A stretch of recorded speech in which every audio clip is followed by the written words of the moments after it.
What happens when one chicken sandwich becomes so iconic that it forces every fast food giant to launch their own competing version?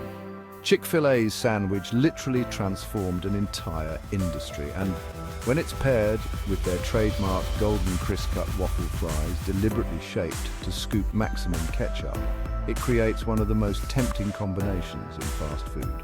From the secret marinade to the exclusive waffle fry cutter, we're guiding you behind the curtain to witness how this delicious duo takes shape. As they like to say, we didn't invent the chicken, just the chicken sandwich. While this claim remains debatable, there's no denying that Chick-fil-A had a big role in popularizing and perfecting it for mass appeal. Their sandwich's origins trace back to the early 1960s at the Dwarf House Grill in Hatfield, Georgia, just a couple miles south of Atlanta. This modest establishment, owned by Truett Cathy, would later become the birthplace of something revolutionary. Around that time, Delta Airlines ended up with a surplus of boneless, skinless chicken fillets too large to fit the allotted portions of their in-flight meal trays. Instead of tossing them out, they sent them over to Cathy's nearby restaurant. This delivery presented Cathy with both opportunity and challenge, because Southern food culture still centered around traditional bone-in chicken dishes, with KFC already establishing its foothold in this segment of fast food.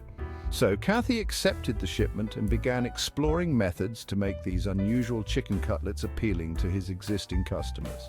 His approach involved experimenting with different tenderizing techniques and various seasonings until finally stumbling upon a distinctive spice combination, the result of what he later described as an accidental mix. Breading happened to be all the seasoning I had in the kitchen one day. Dumped it all together, tried to make it as complicated as possible. The precise measurements of this seasoning recipe became so valuable that they're now stored in a secure safe at Chick-fil-A's Atlanta headquarters.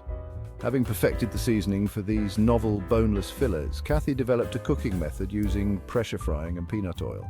This technique allowed the chicken to cook just as quickly as the burgers his grill was already serving.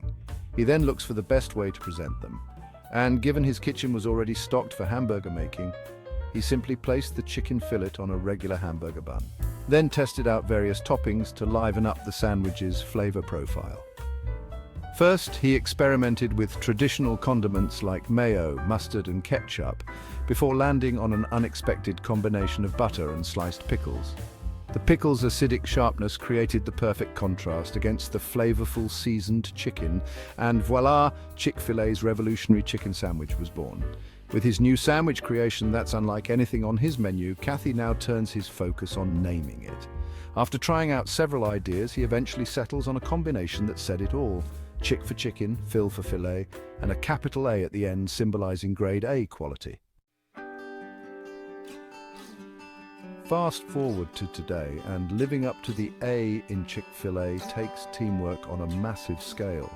Their supply comes from a broad network that includes Purdue Farms, Pilgrim's Pride, and Tyson, with regional farms stepping in to meet growing demand. As soon as the chicks are brought into the broiler house, the young birds find fresh water and feed awaiting, and within minutes they're pecking, drinking, and investigating their new surroundings. The feed itself is an all-natural blend of 100% US-grown corn and expeller-pressed soybeans that gets pelletized for easier digestion, and it doesn't include any added steroids, hormones, or antibiotics, substances that are banned in American poultry. Chick-fil-A's chicks are raised to reach an adult weight of only about 4 to 5 pounds, which is well below the industry's average of 6 to 7. You might have noticed this because their sandwich fillets are smaller, typically around 4 ounces. The company has even stated, "We don't like bigger birds. We like the texture that comes from the smaller bird. We want the tenderness of that meat." After about 6 weeks, when they've reached the desired weight, the birds are carefully gathered and placed into drawers within transport modules. These modules are then driven to the nearby processing plant. Once the live chickens are received, they pass through slow induction anesthesia, are humanely processed, chilled and separated for individual portion sales. But since Chick-fil-A exclusively uses boneless fillets, the whole breasts are directed through this line that's specialized to remove the skins and bones. First, the whole breasts run across rollers that pull off the skins, diverting them into a dedicated byproduct channel. Special automated tools extract the wishbones. A precision blade then makes an incision along the keel bone, also called the breastbone. Before this circular blade divides the left and right lobes, allowing both to drop onto the conveyor. Ah yes, the fillets move on to a trimming station where skilled workers take on the task of removing cartilage and those tricky, hard-to-reach areas. It's quite the meticulous process. After that, they pass through an X-ray scanner, which is just brilliant to spot any bone remnants or even metal fragments from the processing equipment. All this ensures the highest quality before moving on. Now, before the fillets get shipped out, there's a crucial step that gives them their distinctive flavor, the secret marinade. But hang on a second, let's address one of the most common urban myths out there about these fillets, pickle juice. To set the record straight, Chick-Fil-A does not brine its fillets in pickle juice for their original or spicy sandwich. This is supported by countless employee testimonies and by reviewing the ingredient details listed on their website. The actual formula? Well, it involves a blend that includes mustard powder, cayenne, paprika, garlic powder, black pepper and water, all mixed in a large tank. Quite the concoction, isn't it?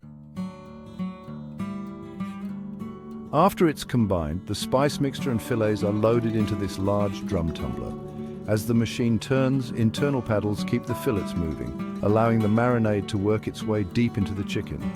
The fillets are poured out of the tumbler and soak in the marinade for several hours before being frozen and shipped to Chick-fil-A kitchens. Waffle Fries factory wouldn't be complete without the other star of the tray, those golden crisp waffle fries. For over 40 years, Lamb Weston in Richland, Washington has been the source of this signature side. So let's take a look to see how they make it happen. They begin with russet Burbank potatoes sourced from the Columbia River Basin, a region covering eastern Washington, Oregon, and Idaho, known for its delicious potatoes. After arriving at the facility, the spuds are conveyed to this rolling grater that separates them by width.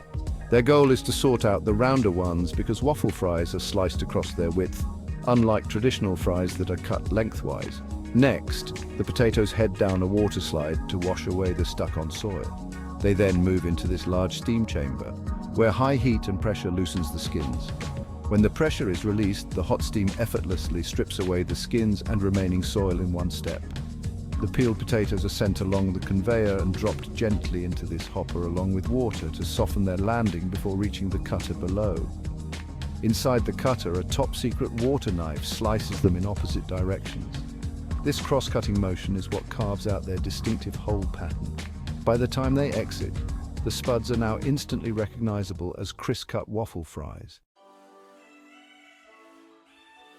They're moved through this blanching unit, spending about 8 minutes in hot water before being cooled with a water mist. Blanching is what gives the fries their light, fluffy center and crisp, golden coating that makes them so addictive. For the last phase, Lamb Weston gives them a partial deep fry at 350 degrees for roughly 1 minute, allowing them to finish cooking in just 2 minutes at the restaurant. The fries are then frozen, packed into boxes, and shipped out to Chick-fil-A's nationwide, ready to hit the fryer. With the fillets seasoned to perfection and the waffle fries prepped for a quick finish, everything has finally arrived at the Chick-fil-A kitchen. Now let's watch how the team works their magic to bring it all together, starting with the sandwich that started it all. First, the crew retrieves the fillets from the thawing refrigerator. At the dedicated filleting area, they work each fillet by hand, running their fingers through it to separate and break up any tendons. This extra step creates a flatter fillet that cooks more evenly and offers better coverage on the bun. It also makes the sandwich more appealing to the eye. At the breading station, the fillets are dipped in a milk and egg wash, then laid into seasoned flour. They sprinkle the flour over each piece and press it in firmly, even raising their heels from the ground for more pressure. They flip the fillets, repeat the process on the other side, and place the coated pieces into a metal tray. The tray is carried over to the Henny Penny pressure fryers filled with 350-degree peanut oil. They arrange each fillet in a tiered wire basket so none touch during frying. They're dipped once to prevent the fillets from sticking to the basket. Then it's fully lowered. The lid is closed and secured with a spin of the handle, and the timer is set. Exactly 4 minutes and 20 seconds later, the fillets come out of the oil, crisp golden brown and ready for the bun. And at the assembly station, both the heel and crown is rolled across Chick-fil-A's patented butter roller, then toasted to bring out the butter's rich caramelized flavor. 2 of their signature sliced pickles are added to the bottom bun and carefully placed so they don't overlap. A freshly fried fillet is laid on top, crowned with the top bun, and the sandwich is slipped into a foil-lined paper bag designed to hold in heat and keep the bread soft. But before taking that first bite, let's not forget about their crispy golden sidekick that completes the perfect meal. A bag of waffle fries is pulled from the freezer, emptied into the fry basket, and dropped into canola oil heated to 375 degrees. 2 minutes on the timer is all it takes. When the timer hits 0, the fries are pulled up, emptied into the warmer, and showered with 100% sea salt. Their crisscut pattern aren't just for looks, though. They're designed to scoop record amounts of ketchup and those gourmet sauces everyone loves. Which dipping sauce do you always reach for? Drop your favorite in the comments. And that's the complete story. 2 timeless favorites paired to perfection. Chick-fil-A has proven that even with a simple menu and friendly hospitality, it's still possible to thrive in fast food. Even with every Sunday off, they've climbed to become the 3rd most profitable quick-service restaurant worldwide. And no matter where you stand on the food, that's impressive. So what's your take? Does their chicken sandwich top the list? Leave your response in the comments. Thanks for watching Maid Vision. We'll see you next time.